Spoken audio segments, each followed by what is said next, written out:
नमस्कार दोस्तों। मदरसों को आमतौर पर एक धार्मिक विद्यालय की नज़र से देखा जाता है, जहां पर मुस्लिम धर्म से संबंधित शिक्षा दी जाती है। मदरसा शब्द का मतलब ही एक है कि एक ऐसी जगह जहां पर शिक्षा दीक्षा दी जाती हो। यहां पर सभी उम्र के छात्र एक साथ पढ़ते हैं। अधिकतर ये धारणा है कि इन स्कूलों में गरीब मुस्लिम बच्चों को अध्ययन करते हुए पाया जाता है।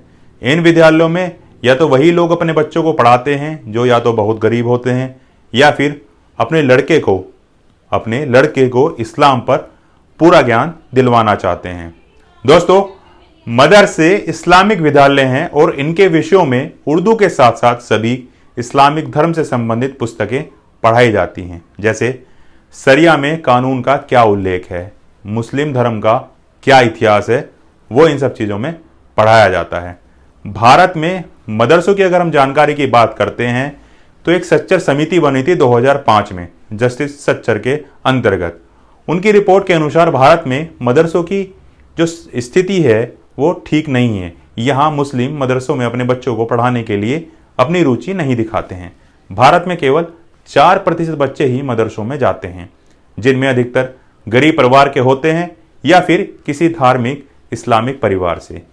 वहीं मदरसों में इतनी कम संख्या होने का दूसरा कारण यह भी है कि यहाँ आधुनिक तकनीकी के बारे में कुछ भी नहीं सिखाकर सिर्फ धर्म की ही शिक्षा दी जाती है। आंकड़ों के अनुसार अगर हम बात करते हैं तो भारत में लगभग 1 लाख के आसपास मदरसे मौजूद हैं, लेकिन लगभग 45 मदरसे ही ऐसे हैं जहां की परिस्थिति अच्छी है।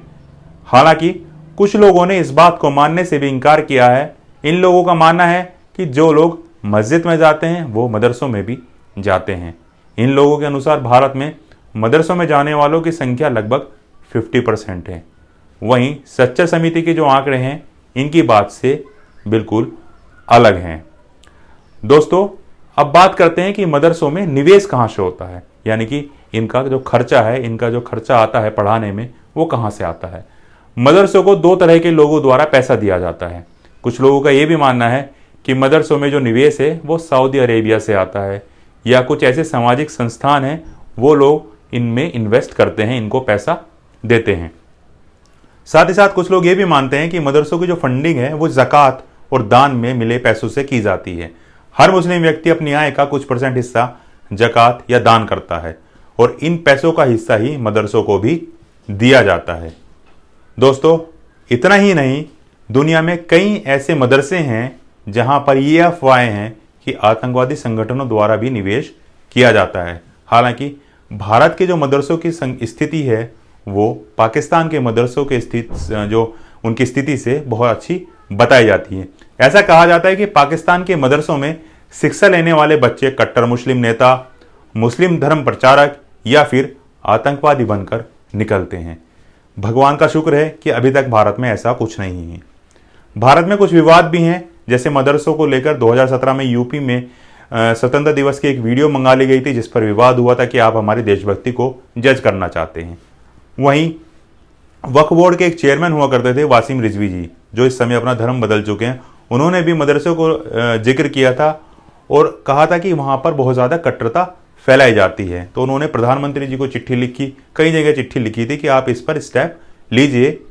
दोस्तों, मेरा मानना ये है कि अगर मदरसों को कुछ ग्रांट मिलती है टेक्नोलॉजिकल अपग्रेडेशन के लिए या साइंटिफिक रिसर्च के लिए, या उनकी स्थिति CBSE, ICSE या IB यानी कि इंटरनेशनल बोर्ड के इक्विवेलेंट बनाई जाती है, तो उसमें दिक्कत क्या है। मेरे हिसाब से सभी को एक अच्छी शिक्षा दीक्षा लेने का अधिकार होना चाहिए। मेरा यह मानना है कि जो हेमंत बिस्वा साहब ने कल कहा उसमें ऐसा कुछ भी गलत नहीं है कि भाई हम मदरसों से हमेशा ऐसे ही बच्चे निकालें कि वो एक वर्ल्ड क्लास साइंटिस्ट बने, वो वर्ल्ड क्लास टेक्नोक्रेट बने, वर्ल्ड क्लास बिजनेसमैन बने।